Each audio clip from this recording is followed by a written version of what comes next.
Bismillahirrahmanirrahim. Assalamualaikum warahmatullahi wabarakatuh. Bismillah, alhamdulillah, la haula wa la quwwata illa billah.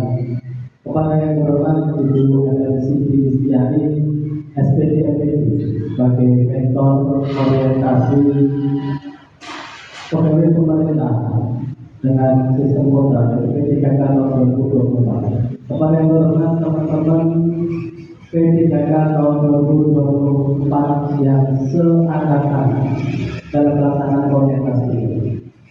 Izinkanlah di sini saya memaparkan beberapa materi yang sudah menjadi tugas dari saya sebagai peserta orientasi P3K tahun 2024. Namun sebelumnya perkenalkan, nama saya adalah Muhammad Faisal Balok. Tanggal lahir saya, tempat tanggal lahir saya dari Kabupaten Semarang, tanggal 05 Juli tahun 1981. Juli kerja saya adalah SD Negeri Ungaran Pondok. Dalam kegiatan ini kami sampaikan terlebih dahulu yaitu mengenai visi dan misi dari pemerintah Kabupaten Semarang. Visi Kabupaten Semarang yaitu Semarang bersatu, berdaulat, berkepribadian sejahtera dan mandiri atau lebih dikenal dengan berdikari. Kemudian misi dari Kabupaten Semarang yang saya ambil terkaitan dengan dunia pendidikan yaitu yang nomor 1, meningkatkan kualitas sumber daya manusia yang unggul dan beriman serta bertakwa. Dari rencana strategis OPD yaitu visi dan misi SD Negeri 01 yaitu yang visi SD Negeri 01 adalah terwujudnya warga sekolah yang memiliki iman dan takwa dan kearifan lokal, menguasai iptek, berwawasan global serta unggul dalam berprestasi. Melihat dari visi yang ada ini, menguasai iptek, berwawasan global serta unggul dalam berprestasi. Ini adalah sebuah visi tersendiri dari SD Negeri 01 untuk meningkatkan peserta didik dalam pembelajaran agar memiliki wawasan yang global. Jadi ini terkaitan dengan materi yang akan saya sampaikan dalam kegiatan ini yaitu peningkatan kualitas peserta didik dalam membaca melalui pembelajaran inovatif. Pembelajaran dengan cara inovatif directed reading thinking activity atau DRTA.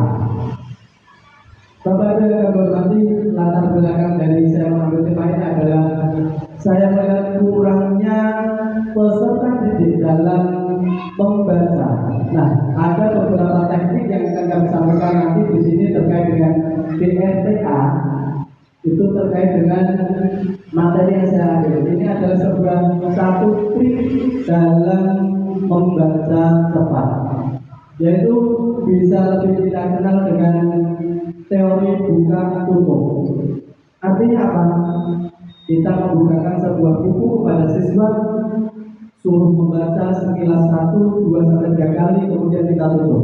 Setelah itu kita memberikan beberapa pertanyaan dari isi buku yang sudah dibaca oleh anak-anak. Artinya apa? Dalam membaca, anak-anak itu akan terlihat ketika buku ditutup dan ada pertanyaan dari Bapak Ibu. Rumusan masalah yang saya ambil di sini adalah bagaimana penerapan metode directed reading thinking activity dapat meningkatkan kualitas membaca peserta didik. Seberapa efektif metode DRTA dalam meningkatkan kemampuan berpikir, kemampuan berpikir secara kritis peserta didik dalam proses membaca. Kemudian bagaimana pengaruh pembelajaran inovatif dengan DRTA terhadap minat dan motivasi membaca peserta didik. Nah, dari beberapa rumusan masalah ini saya menyimpulkan ada satu jawaban yaitu ketika kita memberikan sebuah bacaan yang menarik kepada siswa, itu tentunya keinginan untuk membuka buku dan belajar untuk membaca itu nanti akan lebih merasa tertarik. Makanya di sini saya ambil dengan metode directive reading activity. Kemudian tujuan dari penelitian yang saya lakukan ini adalah untuk menganalisis efektivitas penerapan metode BLTA dalam meningkatkan kualitas membaca peserta didik. Selanjutnya, mengidentifikasi aspek-aspek kualitas membaca yang dapat ditingkatkan melalui penggunaan metode BLTA seperti pemahaman teks, kemampuan berpikir kritis, dan kemampuan menganalisis isi bacaan. Selanjutnya, mengetahui pengaruh metode BLTA terhadap motivasi dan minat peserta didik dalam kegiatan membaca. Dari hasil penelitian, yaitu dengan adanya peningkatan kemampuan membaca secara kritis, akan meningkatkan pemahaman bacaan serta meningkatkan motivasi membaca dari siswa tersebut. Dari beberapa uraian yang saya sampaikan dapat diambilkan kesimpulan. Penelitian tentang penerapan metode directed reading activity atau BLTA dalam pembelajaran membaca menunjukkan hasil yang signifikan dalam meningkatkan kualitas peserta didik dalam membaca dengan pendekatan inovatif ini. Sehingga dengan belajar membaca, siswa tersebut yang pertama tidak memiliki pola pikir yang dangkal. Yang kedua, siswa tersebut lebih mampu memahami dan menganalisis teks yang sudah dibaca. Selanjutnya, yang lebih penting dan yang lebih utama dalam menangani sebuah masalah dengan pembelajaran membaca, itu siswa tersebut akan selalu berpikir dengan tenang sehingga emosional tidak akan terjadi dalam setiap mengatasi sebuah masalah. Demikian Bapak Ibu untuk uraian materi yang saya sampaikan. Monggo bagi Bapak Ibu apabila ada pertanyaan kami persilahkan. Terima kasih. Ya, Ibu Mega, mohon. Bertanya ya Pak, tadi Pak Faiz memilih metode BLTA. Yes. Dan mengapa metode BLTA tersebut bisa meningkatkan literasi? Ya, terima kasih Ibu Mega. Pertanyaan yang bagus sekali dan saya tunggu. Kenapa saya mengambil metode BLTA? Seperti gambaran sedikit yang sudah tadi saya sampaikan.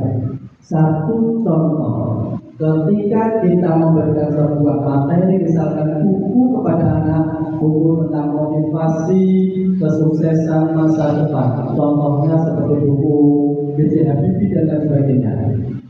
Dengan kita adanya tambahan informasi kepada siswa tersebut, menariknya duplikat isi buku tersebut, tentunya siswa tersebut akan merasa tertarik untuk belajar, untuk membaca bagaimana isi buku tersebut. Kenapa Pak Guru menyampaikan buku ini menarik? Ternyata isinya adalah sebuah motivasi untuk kesuksesan masa depan, sehingga itu yang akan memantik, yang akan memberikan semangat kepada siswa tersebut untuk terus belajar membaca dan membaca. Itu terima kasih Ibu Mega. Monggo yang lain bisa. Oh, Bu ya silakan. Mohon izin bertanya Pak Faiz, apakah metode BLTA ini bisa diterapkan di anak yang lebih tinggi, misalnya SLTA atau SMA? Ini terima kasih pertanyaan yang sangat bagus sekali. Tidak hanya yang lebih tinggi, bahkan yang lebih rendah pun itu bisa diterapkan. Tapi di sini adalah adanya tingkatan membaca antara sekolah dasar, sekolah menengah pertama, terus SLTA. Nah, di sini sebenarnya dalam sebuah pembelajaran itu sangat dibutuhkan yang namanya buku.